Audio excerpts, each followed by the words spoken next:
Muito bem, chegou setembro e o primeiro assunto, na verdade, é agosto, porque agosto foi um mês muito legal, assim, a gente criou uma exposição dos trabalhos que vocês enviaram, uma exposição visual que ficou muito interessante, né? Infelizmente, né, como eu já havia colocado no vídeo, alguns trabalhos tinham imagens de estudantes, que não pode aparecer, outros tinham imagens copiadas da internet, que também não era proposta, né?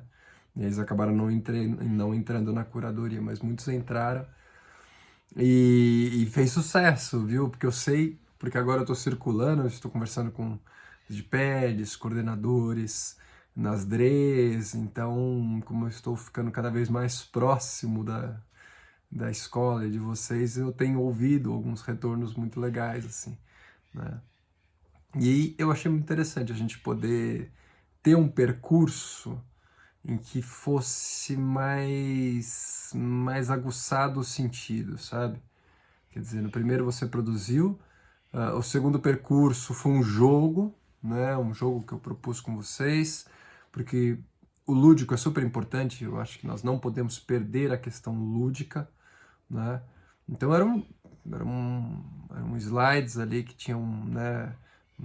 Em princípio eles estavam em branco, mas um dos slides brancos, se vocês olharem bem, ele tinha a imagem de uma esfinge, né? Que tem essa brincadeira do decifra-me, eu te devoro. O vídeo, que eu estou em silêncio, mas quando eu vou falar, aquilo interrompe. E eu acho que só isso já tem muito significado se a gente pensar em quais são as perguntas que deram base para os nossos percursos, né? Por que calar e o que permanece invisível no nosso dia a dia. E se você clicasse, né, no texto de apoio, ele voltava aparentemente para o mesmo slide, mas ele não era, né? Tanto que ele tinha no slide, na parte branca, um deles era o zero e na outra a lemniscata, que é essa espécie de zero torcido que faz o símbolo do infinito. E quando clicava no vídeo, era o mesmo vídeo, mas nem eu estava lá, né? Quer dizer, virou um labirinto ali dentro da coisa, né? E essa era a brincadeira, essa era a graça dessa proposta, que era um pouco a gente sair desse lugar do explicador, sabe? Toda semana eu tô lá explicando.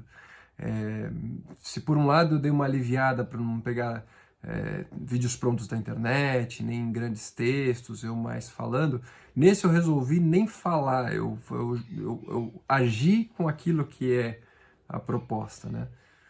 E aí, para a gente entender, quer dizer, quando a gente trabalha com algo não verbal, o número de interpretações, significados e sentidos que aquilo pode ter é muito maior, né? Porque a gente não está delimitando. Eu até recebi umas respostas que eu falava, eu achei interessante, do tipo, o Bruno ficou quieto o vídeo inteiro, não falou nada, não sei o que é para fazer, né? E a gente tem um pouco isso, quer dizer, se não tiver o verbal, eu não sei o que é para fazer. Eu não sei ver, ou não estou entendendo, ou o que é isso, é uma troça, não é? Ou o que eu devolvo a partir disso? E vieram umas devolutivas incríveis, assim, sabe? Devolutivas irônicas, devolutivas com imagens, devolutivas de toda forma, assim. Então, muita gente jogou comigo também, né? Quer dizer, eu propus o jogo e o jogo voltou, né? Isso foi muito legal. Quer dizer, parece que a gente acordou um pouco de um lugar apenas dessa coisa de discutir o currículo e olhar para o currículo e essa coisa, assim que... E fomos para uma prática da coisa que tem a ver com o currículo também, que tem a ver com tudo isso, mas é uma coisa mais aguçada, né? E aí, por fim, ali na última semana, eu fiz uma abordagem mais teórica, né?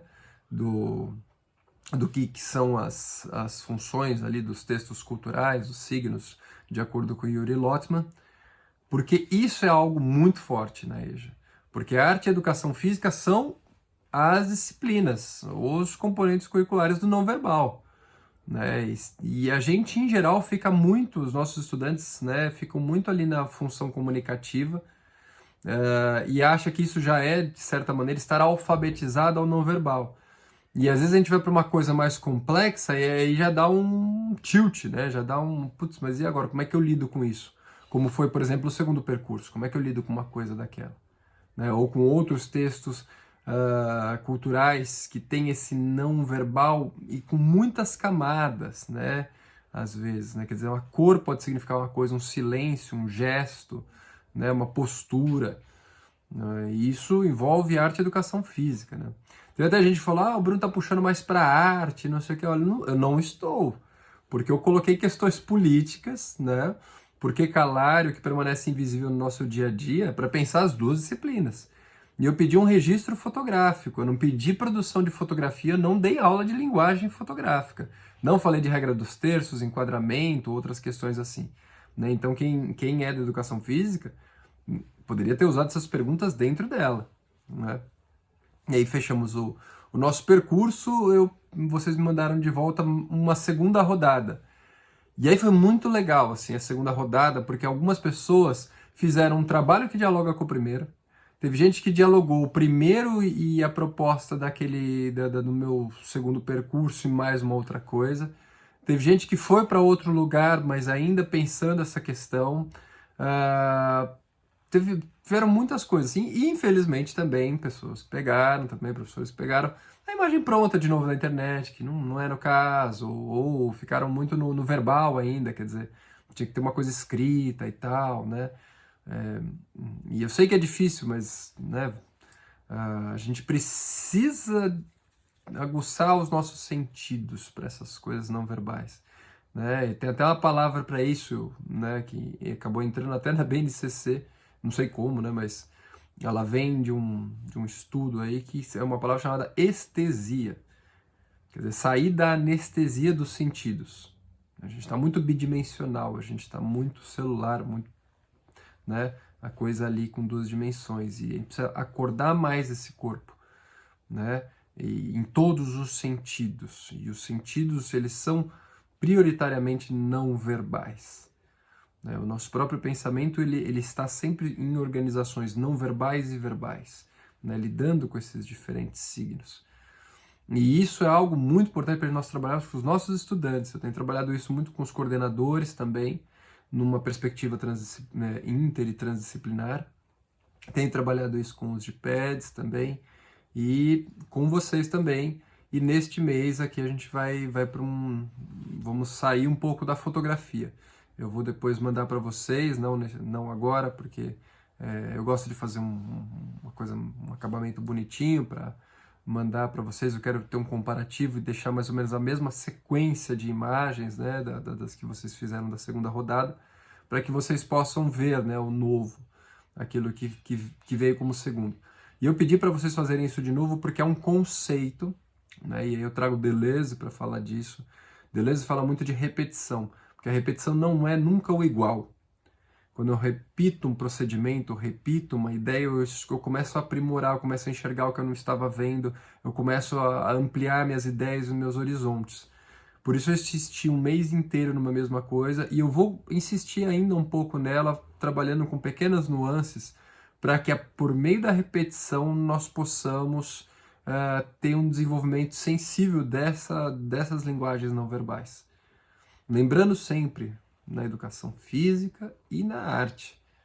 Quer dizer, a gente pensar esse não verbal neste corpo da educação física, que se desdobra em muitas coisas, que vão desde componentes midiáticos, ou seja, a mídia em cima dos temas culturais, até aquilo que os nossos estudantes já trazem em termos de corpo, em termos de repertório, em termos de fenótipo, e quer dizer, tudo isso tem muita coisa não verbal aí, né, e que geralmente é algo que não se discute, se passa a largo, e nós estamos numa sociedade cada vez mais não verbal, né? Deixo para vocês, para a gente começar esse percurso de uma maneira gostosa, não um texto, mas um vídeo, né? Um vídeo artístico sobre um esporte com uma correlação com matemática e com muita diversão, feito pelo cineasta português Nuno Rocha. Espero que vocês gostem, é uma linguagem não verbal muito saborosa, e como atividade, uma reflexão, aquilo que vocês refletiram junto ao seu grupo, aos seus pares, aos seus coordenadores, ou grupo de professores, sobre esse percurso de agosto, que eu achei muito interessante. Eu gostei muito. E eu vi muito mais engajamento também. Eu sei que algumas pessoas ainda não estão comigo nessa formação, e eu entendo que isso muitas vezes também é um posicionamento político, tá? Mas aproveitem enquanto eu estou aqui, né? E aproveitem enquanto a gente pode fazer alguma coisa, mesmo à distância, que seja ter algum sabor, tem alguma coisa que pode nos trazer a algo e também possa se refletir na escola e com os nossos estudantes. E eu espero em breve, nesses giros, estar com cada um de vocês. Eu acho que não vou conseguir estar com todos, né? Mas com alguns eu espero encontrar presencialmente, a gente poder se ver, se abraçar, e que esse contato pessoal tem sido muito, muito, muito rico, né? E acho que tira um pouco essa cara que às vezes eu tenho aqui, que é o cara que está aqui do outro lado, né? Até porque geralmente quando eu chego nas DREs, eu sempre tenho um amigo professor, em geral, alguém que é conhecido, alguém que a gente já cruzou os caminhos, porque eu sou professor, no final das contas, né? Como todos nós. Então, bom setembro para todos nós. Bora começar. Parabéns pelos trabalhos que foram feitos, e teremos mais aí para fazer durante esse mês. Vamos começar coisas novas ainda dentro das linguagens não verbais. Um grande abraço.